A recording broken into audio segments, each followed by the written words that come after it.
Good evening, everyone. Welcome to the 119th Blue Health Virtual Seminar. Blue Health Virtual Seminar is a platform that allows healthcare professionals to discuss current management updates of different health-related topics for better patient care. And today's virtual seminar is a webinar series, Session 2, brought to you by Blue Health Ethiopia in collaboration with Green Health Africa.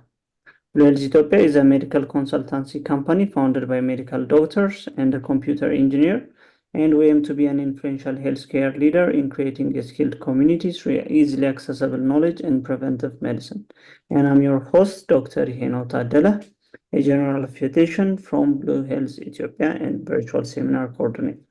So today it is a pleasure to have Abiel Teshome here with us to have a presentation on the principles of climate change and health communication. So Abiel, for those of you who don't know Abiel Teshome, he is a researcher and lecturer at Arba Minch University. And this seminar will be moderated by Elbetel Alamo. Good evening, everybody. Thank you so much for joining us for session 2 of the Climate and Health webinar series, which is brought to you by Green Health Africa in collaboration with Blue Health Ethiopia. My name is Abiel, and I'm honored to be your moderator this evening. To say a few words about Green Health Africa. Green Health Africa is a youth-led initiative that's working to build climate-resilient health systems and a health workforce that is equipped for the future. And our mission is to integrate sustainability and climate awareness into health practice, education, and leadership. This webinar series is part of our broader effort to elevate youth leadership and mobilize communities across sectors for a healthier and greener future. So it's now my great pleasure to introduce today's speaker, Mr. Abiel Teshome. Mr. Abiel Teshome is a lecturer of environmental health at Arba Minch University, and he's also serving as the capacity building officer at Green Health Africa. And he's actively engaged in climate and health advocacy, youth training, and community education. Abiel leads initiatives that are focused on climate-resilient health systems, climate-sensitive disease modeling, and environmental solutions in Ethiopia. We are very honored to have him today with us. And so without further ado, please join me in welcoming Mr. Abiel Teshome to share with us on the topic, the principles of climate change communications, climate change and health communications. Abiel, over to you. Okay, thank you, Elbetel. So my name is Abiel Teshome. Today's webinar session will explore about principles of climate change and health communications. So these sessions explore about how we can better communicate to understand climate change and the link between the human health impacts. So we do have the module objectives. So at the end of these sessions, we expect from you, you will be able to explain climate change communications and their importance. And secondly, we expect from you, you will apply the key principles to climate change communications. And thirdly, this session will help you to develop communication plans regarding climate change for your initiatives, for your outreach activities. Having this said, let's dive into the introduction part. So to give you some highlight about climate change, it's well noted by that WHO as a continuous challenge and global public health challenge of the 21st century. And this climate change affects all over the globe, regardless of socioeconomic status of our. So it needs or demands coordinated efforts across different actors, starting from individuals to international actors. So this climate change has no mercy and compassion to humankind. So we have to show different coordinated efforts. To define this climate change communication, when we say climate change communication, it's a process or a set of practice in which we train, inform, and educate individuals and decision makers about the causes, impacts, and solutions for climate change. So why communicate about climate and health? So we do have four main reasons to communicate about climate and health. The first one is, as I said before, this climate change is declared by WHO as a public health threat, especially in the 21st century. So this climate change has also direct and indirect effects. For instance, weather patterns. Let's take heat waves can interfere with human comfort or it can disrupt the physiological systems of the human body. And when we see the indirect effects of this climate change, it can exacerbate existing or future food security issues, water scarcities, and it can also impact climate migrations. Thirdly, we need to communicate climate and health because communication is the core function of public health.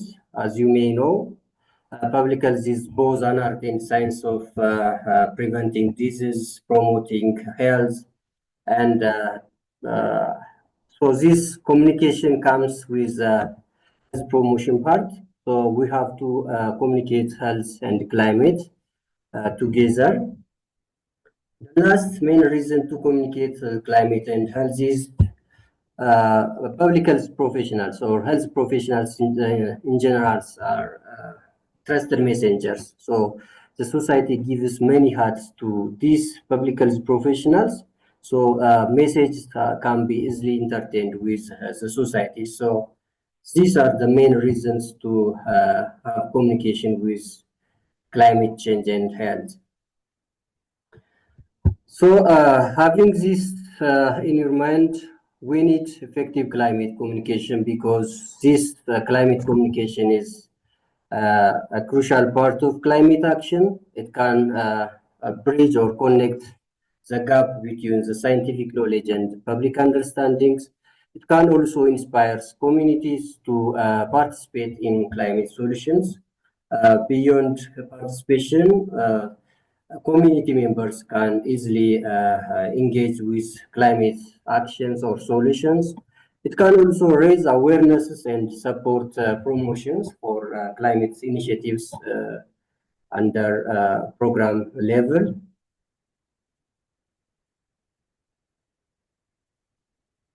When we see the urgency of climate health communication, it's unquestionable. As you know, climate change is already affecting our health and our health system. So we need coordinated efforts to mitigate and to have adaptation solutions. So through communication tools, we can achieve these climate actions and solutions. For instance, adaptation can be better achieved through heat health alerts or just by emergency preparedness or by having early warning systems. We can prepare healthcare facilities or societies to adapt to climate change. By definition, when we say adaptation, it's just adjusting ourselves or the health institution for current and future climate crises. Whereas mitigation, it's a climate solution in which we prevent or reduce our greenhouse emissions through, for example, active transportation. So walking or cycling instead of these conventional vehicles. We can also have plant-based diets instead of animal-based diets. We can also have simple habits like energy conservation habits, for example, in our homes, in our institutions. We can switch off when we leave our homes. So this mitigation can transform healthcare systems in general into a more resilient systems. So these more resilient systems can better respond to climate-induced emergency. But there is a hidden or sometimes overlooked fact in which health systems are always considered as overlooked in terms of contributions. So in terms of global emissions, it accounts about 5% of the global emissions while responding to climate impacts. This is based on the Lancet 2023 report. So we are about to discuss the following questions. Take about 1 or 2 minutes and discuss the following questions. Please answer this question in the chat box.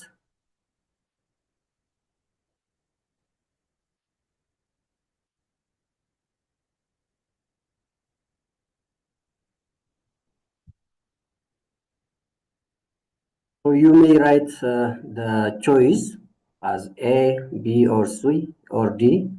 So the question says, who do you think should be the key messengers when addressing climate and health risks? Let's see your answers in the chat.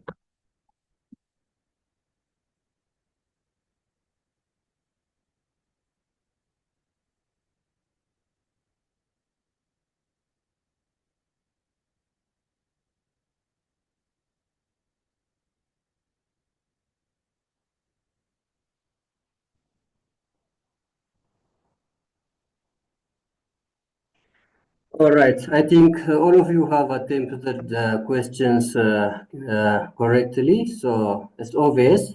The answer is A. So health professionals are the key messengers and they are the trusted voice.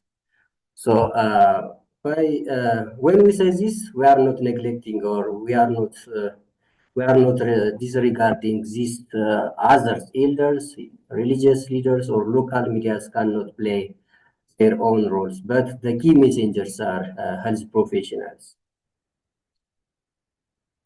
So as I told you, these health professionals are trusted voice because the community or the society considers these health professionals as the clinicians advising patients in healthcare facilities, or these healthcare professionals are also are researchers.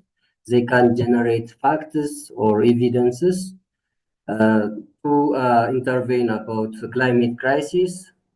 These healthcare professionals can also be an effective educators to translate complex sciences into easily accessible messages. Healthcare professionals can also advocate or speak up for policy changes or policy revisions. So WHO also recognizes health professionals as can be an effective champions for climate solutions, or they can be the voice for climate actions. So who to communicate with? So we have to identify our target audience before we have to message our climate issues. So target audience may be citizens at grassroots levels, non-governmental organizations, wider non-health professionals, or policymakers at a national level or at regional level. There are leaders or decision makers. This can be our target audience.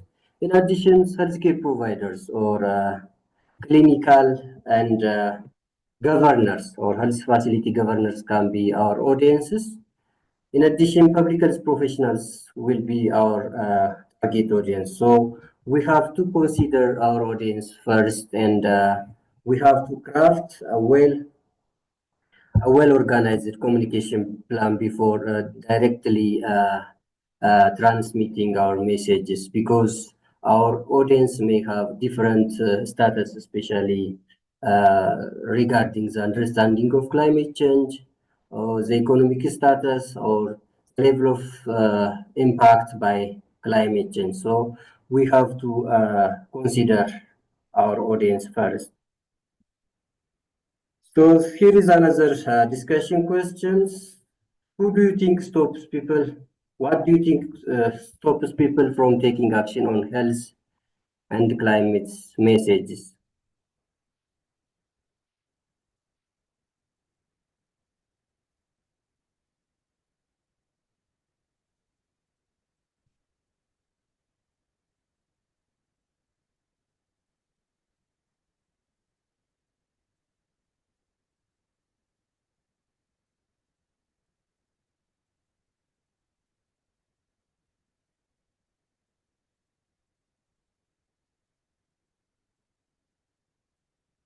Let's see your answers in the chat box.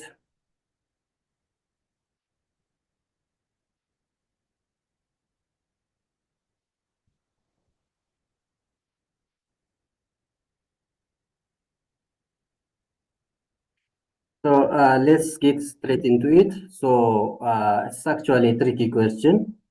So the answer will be all are the answers because as you know, climate change is a complex issue. So whenever we craft our communication plan, we have to understand the full image of our audiences. So the level of understanding, cultural beliefs, and the information access, and they may also trust different types of messengers. So we have to acknowledge different factors while writing our climate message.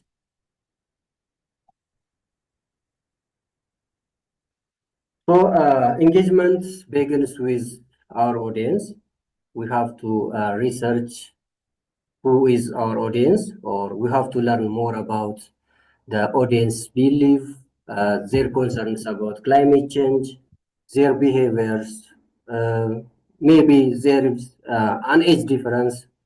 Our audience may be children's, adults, or the location may vary. For example, health communication for rural countries and for urbans may vary. So, including the background, socio-economic background, educational background also varies. So, we have to consider these different factors while organizing our communication plans. So, we have to do or we have to conduct our research and we have to define our audience and finally, we have to include the insights from the community into our communication plan. So the communication may take audiences in the form of from global to local.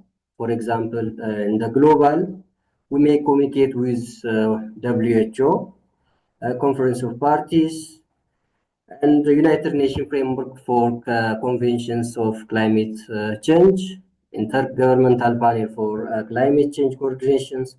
In the regional levels, there are also different actors. For example, African Climate Policy Center in the African Union.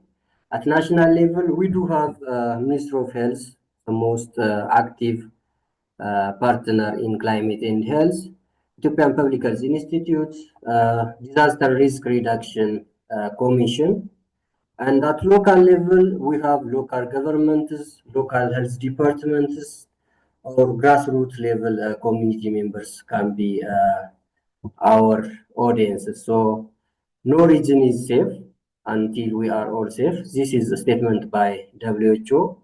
So this climate change is a global issue. We have to communicate our health message or climate change messages from local to global level.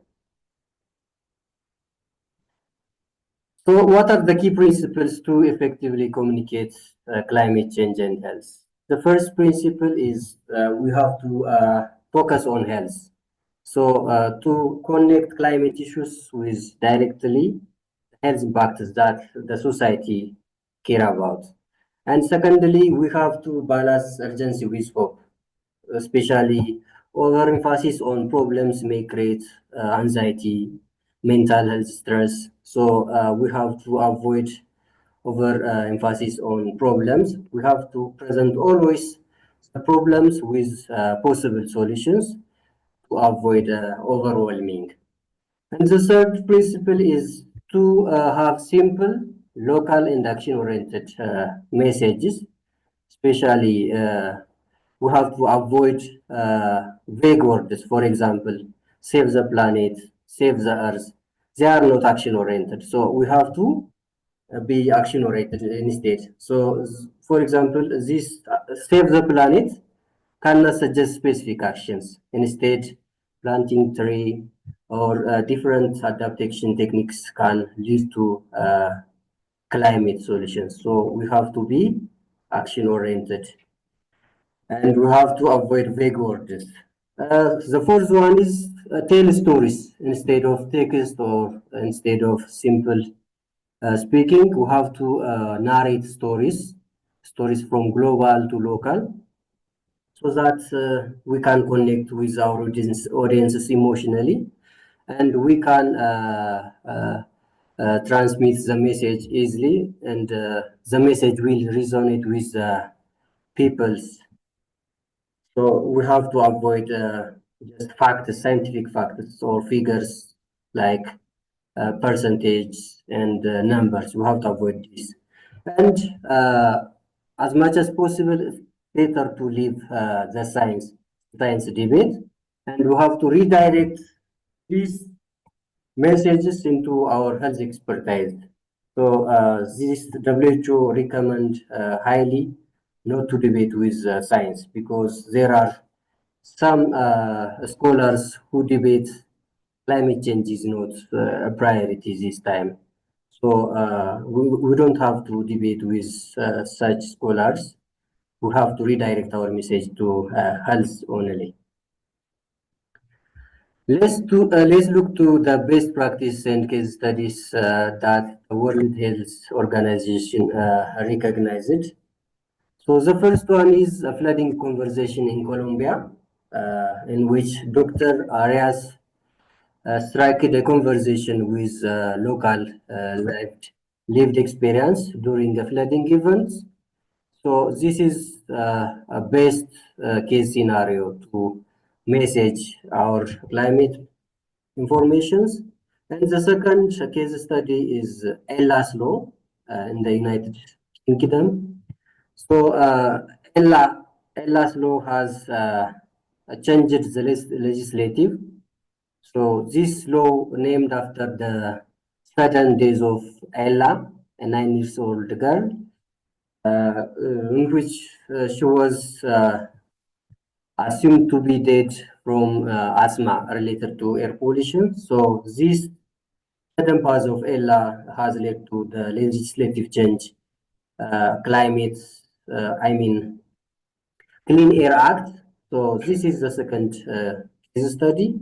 So these both case studies are based on WHO toolkit. So this shows us timing matters. So extreme weather events are an opportunity, or they can create an opportunity to teach about climate change. And there is also a third case study in which the Tuvalu foreign minister Simon Kofi gave a speech on standing on the knee-deep sea level water. So during COP26, I think, so he gave a speech to the United Nations conference, which was held in Glasgow, Scotland, to show how this Tuvalu, an island country in the Oceania region, was impacted by the sea level rise, which is known to be impacted by melting of glaciers or ice caps. So let's discuss the gaps and the needs in the communications. So what are the current gaps? The first identified gap is there is fragmented institutional messages, meaning there is no consistent message across institutions. The second reason or gap is there is low investment or lack of investment for climate communications. There is also low climate literacy, even among health professionals and even among environmentalists. There is low level of climate literacy. In addition, there is no also institutionalized training forms or platforms. So we need institutional supports, we need funding, we need current strategies so that we can bridge these gaps. So the health sector must speak for the society instead of speaking to itself. So we do have some key to climate change and climate and health communications. So this communication can transform health systems. So health systems can be better transformed into a more resilient and better health systems if and only if there is a public health training, robust public health training, and if our initiatives or our projects or our climate programs are supported by the society. So without society support or without community engagement, we cannot achieve climate actions. So we need to have a society support. Thirdly, we have to balance, we have to strike a balance between urgency and hope, or problems versus solutions. We have to balance while communicating the problems of climate change, and we need practical actions, practicals and knowledge-based or evidence-based actions.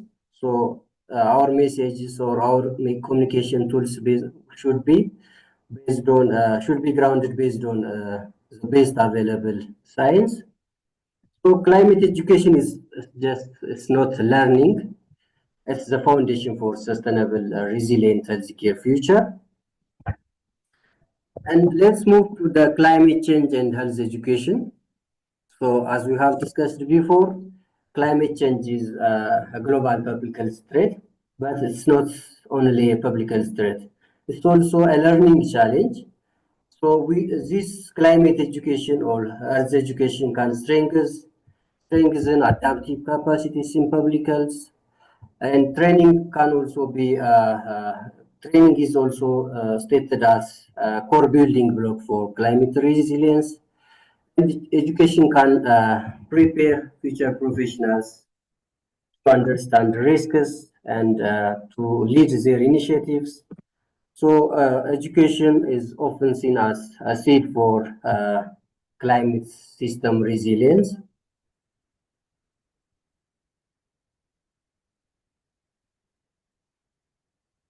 So where do we stand as a country?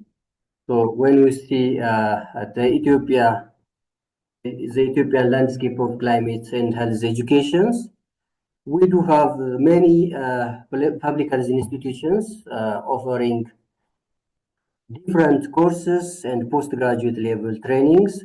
For example, the National Harmonized Curriculum of Environmental Health give climate change and health courses.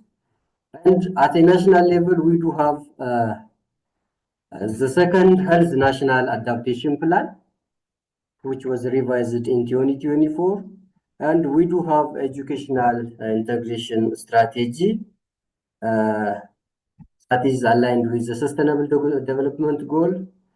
And these two strategies are the key to drive climate solutions. So we have to refer both documents.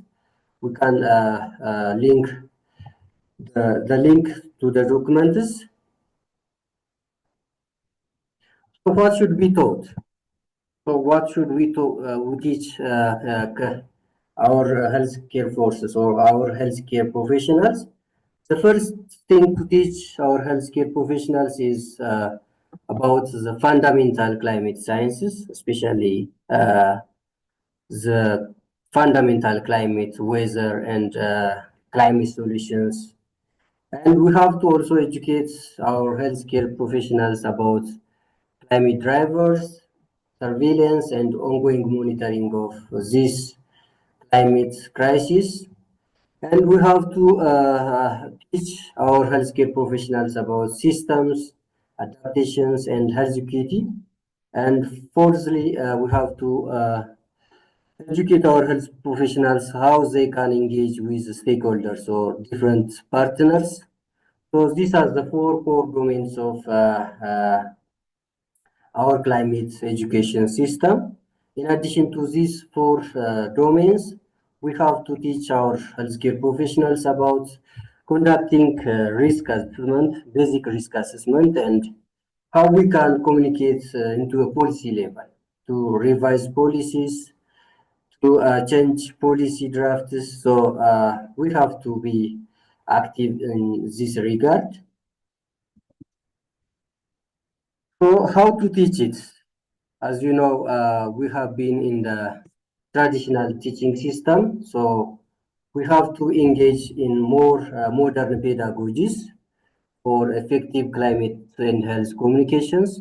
We need participatory methods, for example, case simulations, role plays, interactive methods, and we have to have interdisciplinary trainings across different disciplines, across health, environment, policy.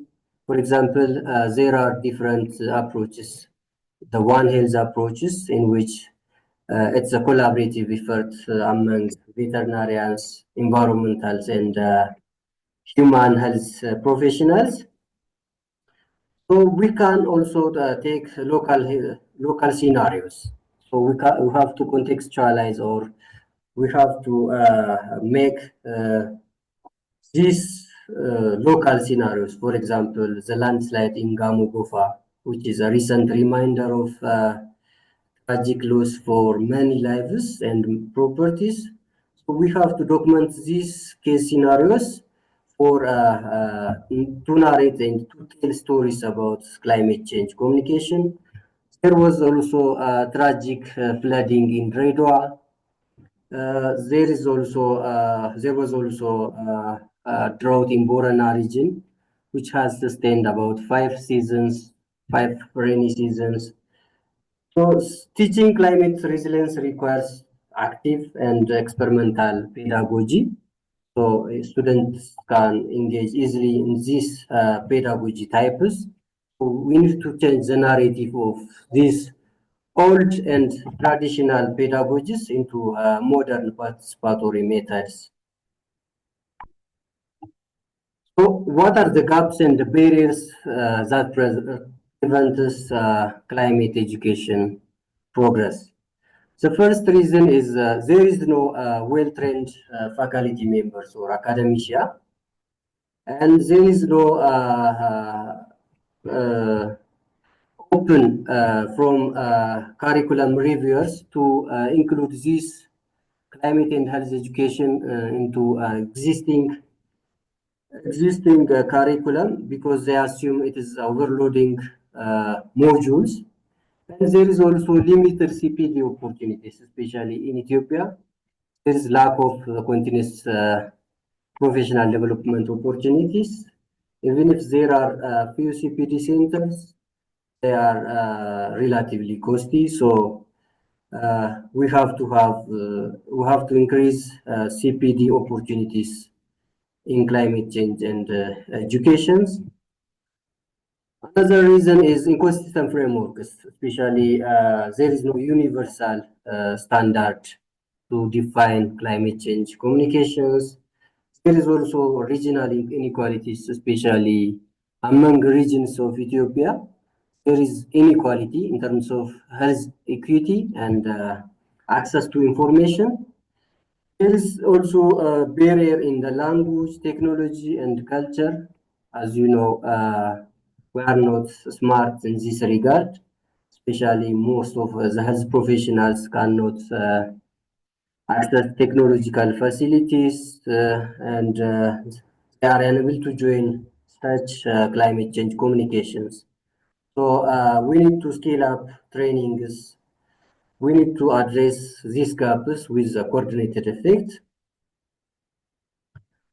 So as a health professional, how you can contribute? So this is the core point. So you can contribute to climate change communication and health educations. For example, you may join Green Health Africa initiative, which is a youth-led initiative in Ethiopia, which is led by Albetal Almao. You can constantly engage with her initiative if you wish to explore and know more about climate actions and solutions. So you can also voice your climate messages through institutional advocacy.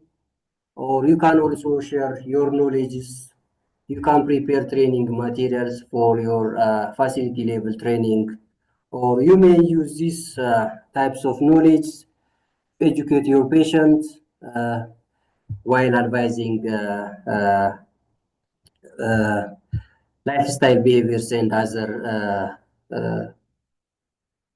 behaviors.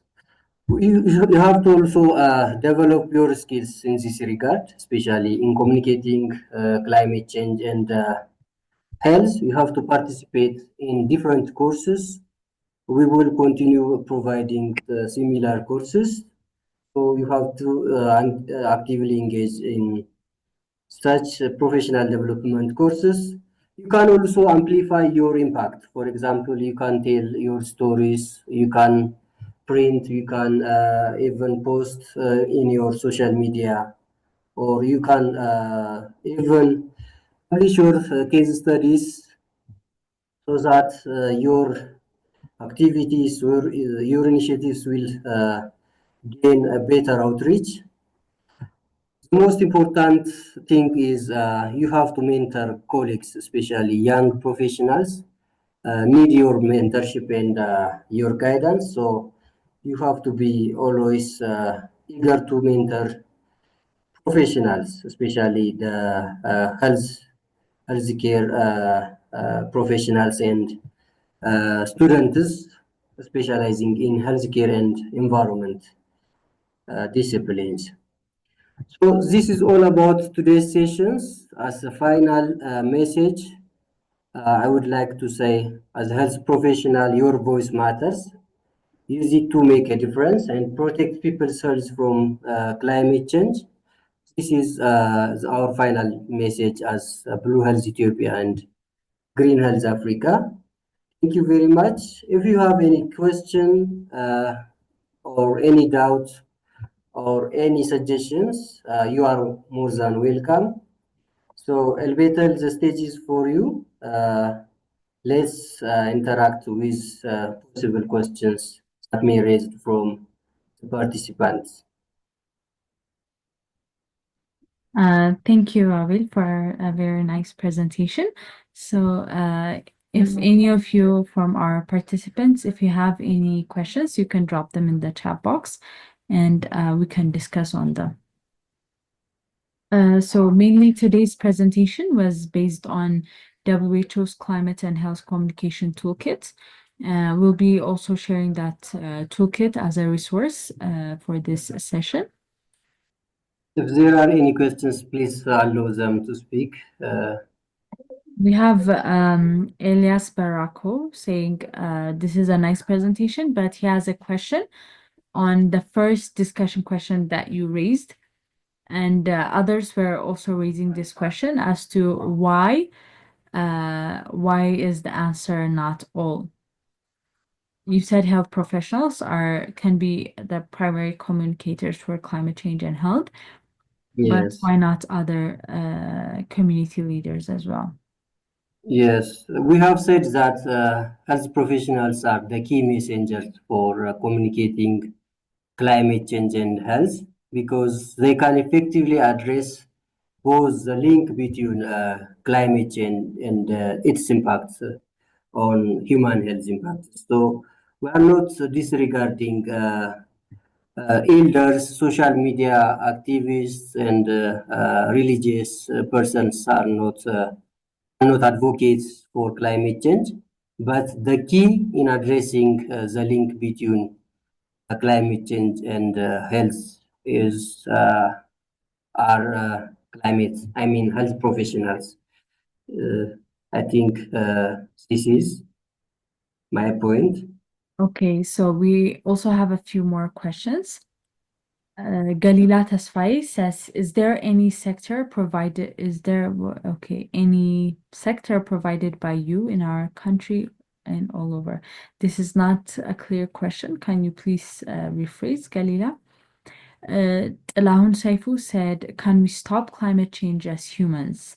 And Ermias Addis said, what is your recommendation on such issue for Ministry of Health? And I hope you're taking notes. Another Yes. question is why health sector speak for why is the health sector speaking for itself rather for society at large? Yes. Okay. And another is how climate change in regards to malnutrition. Okay. So coming to the first question, I think here's the line. Can we stop climate change as humans? Of course, this climate change seems like unstoppable, but we have different solution for these significant problems. So the best possible solution for this climate change is the first one is climate adaptations. So we can be better prepared for future and current challenges of climate change, and we can have a preparedness plan. We can easily predict climate change and its impact so that societies or individuals can adjust themselves to changing climate. So another important solution for climate change is climate mitigations or mitigation measures. This means any possible prevention habits or uh, reduction of greenhouse gases. So at individual level, we can choose some climate-friendly activities. For example, we can work instead of driving. We can cycle, or we can use motorbikes, electric motorbikes. So these are different actions that we can easily take to mitigate climate change. So climate change, it looks difficult and complex, but we can address it using innovative and technological solutions by climate mitigation and adaptations. And the second question, I think it's Ermias at this. What's your recommendation on such issue for Ministry of Health? So as the Foreign Ministry of Health, we recommend for constant development of manuals, policies, and we need to revise so that we can harmonize the current situations with health impacts. So the policy on these matters, the policy making or say the Ministry of Health can take its own part.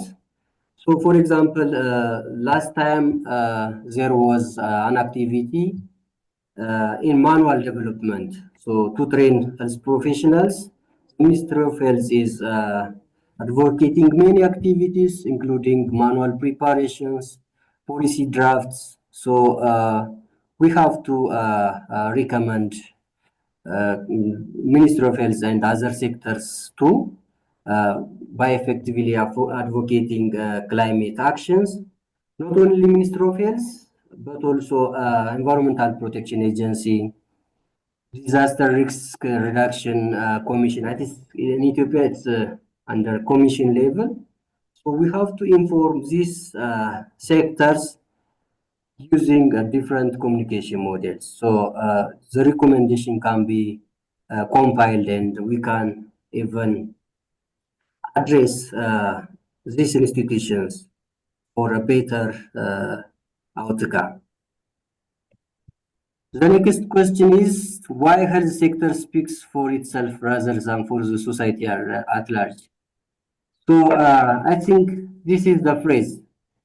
We said the health sector must speak to the society instead of speaking to itself. So this means we have to look our community. We have to consider the community's uh, concerns about climate change and the health impacts associated with this climate change. Instead of just merely focusing on the health system always, we have to consider the society at large. So we have to integrate the views of different community members into our communication plan or into our policy drafts. Otherwise, these initiatives without public engagement or without society involvement may not lead to a meaningful or may not succeed. So without public involvement, these projects or initiatives may fail. So we have to engage the society in terms of consultations, or beyond consultation, we can engage the views or their involvement in general. I have a question on first question asked, why not? All are the question, I think it's a repetition. Yes, because the question says the key, and of course the key are health professionals. How climate change regards to malnutrition? I think that's to mean how climate change is related or affects malnutrition. So we can take an example. For example, rainfall.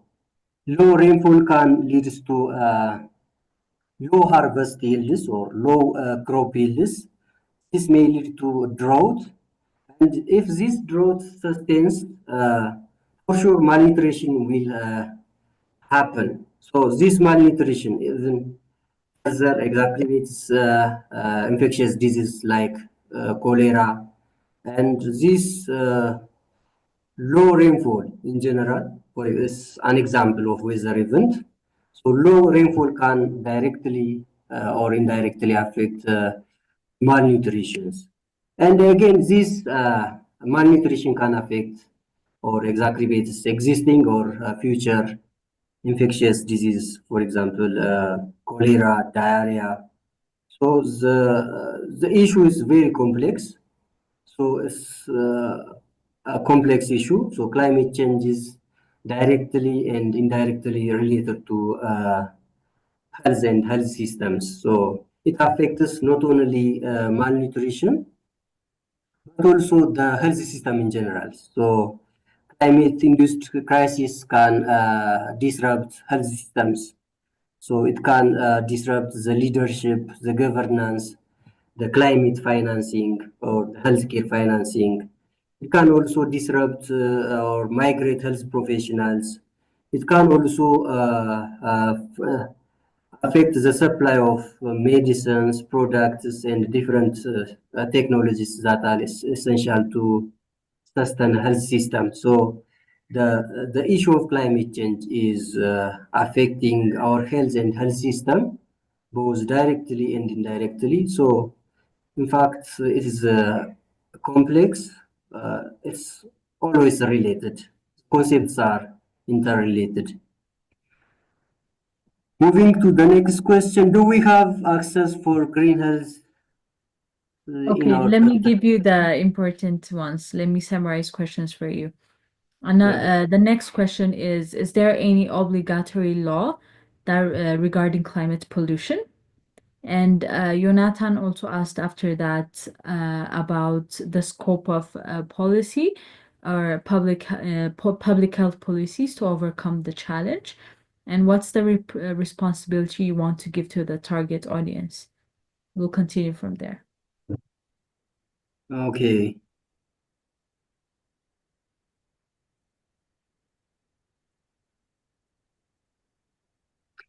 Sorry, can you come again? I can't find Is there any obligatory law regarding climate pollution?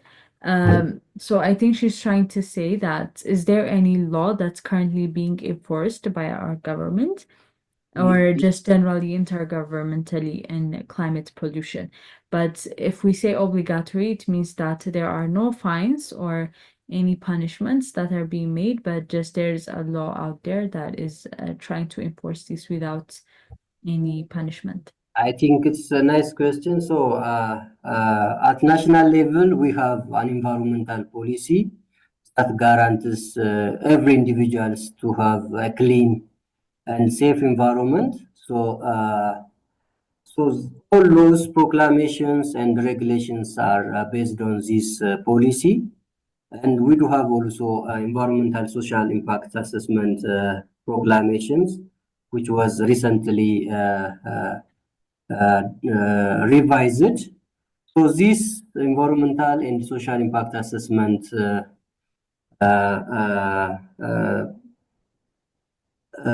further tells us about every development activities have to have a basic or preliminary assessment for development activity to be continued. We need to have an environmental assessment. So development activities without this assessment will be not continue. So we do have also solid waste management proclamations. We have also other different legislations in which I'm not able to mention by this time. Even the recent proclamation or legislation drafted by Addis Ababa City Council is a recent reminder of how legislations and regulation are becoming more stringent than ever before. So in Ethiopia, we do have environmental policy. Under these policies, there are laws, proclamations, and different guidelines. So you can refer, they are easily available in the internet. Okay, another question is asking what the role of public health policies in helping us to overcome this climate and health challenge. Yes, so WHO has declared climate change as a global public health threat. So our health policies or our other policies have to consider this in their policy draft, in their initiatives or in program level. Have to consider climate change as a possible nexus to integrate in their programs. So climate change is a real public health threat. So I think we have to refer back our health policy if it lacks such consolidation and climate change integration. But we do have a national level climate adaptation strategy, which was revised in 2024. So we can also refer that strategies, which was drafted in 2024, and it will be valid until 2028. So we can refer this.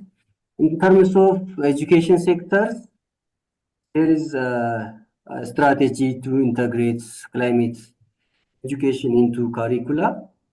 So there was a strategy ratified in 2017 up to 2030. So this strictly aligns with sustainable development goals. So to sustain every initiatives or to sustain any development activities, so we have to have we have to integrate this climate communication in curriculum development and as a course level or as a CPD level, we have to have such platforms to deliver climate communication platforms.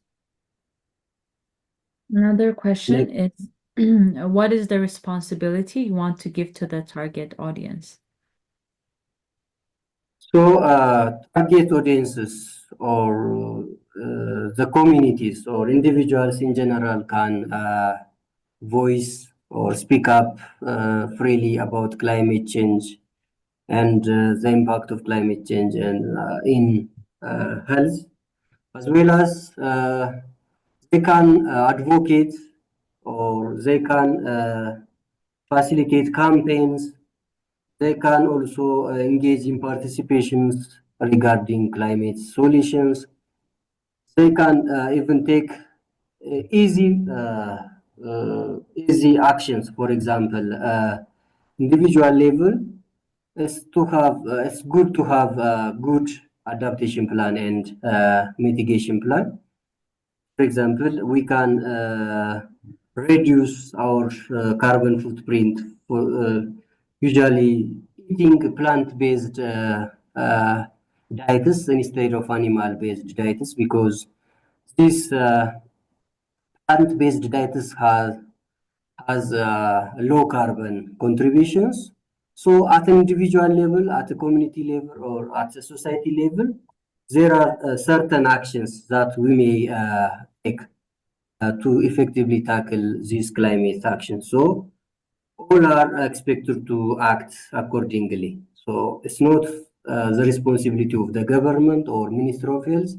So it's the responsibility of everyone.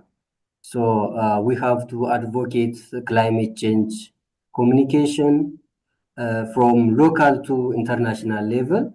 So this is my point for this question. So two questions after that are more centered on the effects of climate change on human health. Like, what are the diseases that can spread due to climate change? And also there's another question more specific to air pollution and how it affects people breathing and related to lung health. Yes, so climate change affects our health and our health system, as I said it before, directly or indirectly. For example, there are diseases that are directly directly exacerbated by this climate change. For example, vector-borne disease, malaria.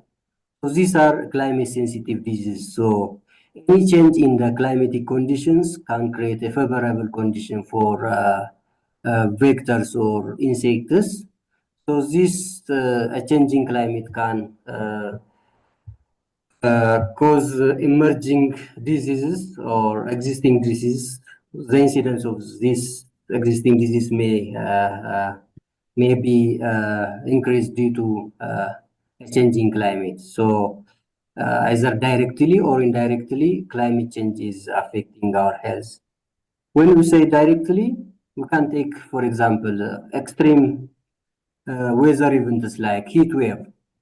It can interfere with our comfort, the human comfort, or it can also interfere with human physiological systems. For example, it can disrupt the circulatory system.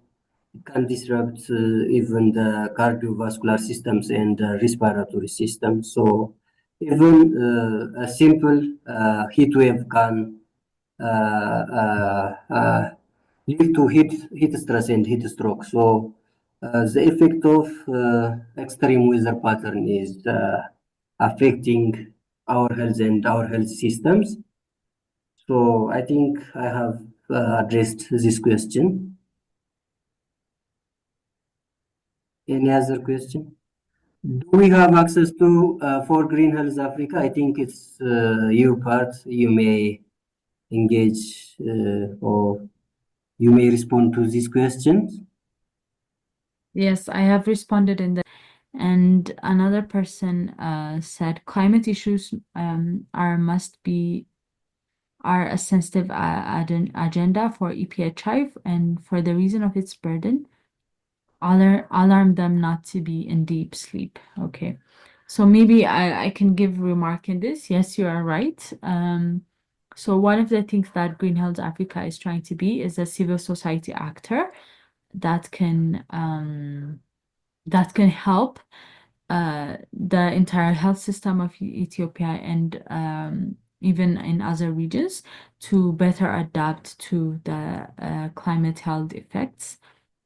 So, Abiel, if you have a few things you want to add in regards to I climate change think and there is communications. one more. Yes. I think there is one more questions left unaddressed. It says, how does air pollution from climate change affect people's breathing and lungs? So it's obvious. So air pollutions or contaminant pollutants can affect our health. For example, in the form of acute respiratory infections to a chronic health disease, respiratory disease. So a change in the normal air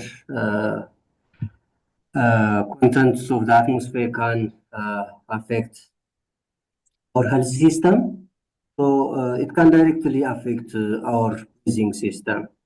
So there are particulate matters often released from burning of fossil fuels or burning of solid wastes. So these particulate matters can penetrate into our breathing system and they can affect our breathing conditions. So the link between climate change and our breathing system is very much related. So it's well interlinked. Maybe we can talk about how climate change and health, it's also affected with maternal and child health, sexual and reproductive health.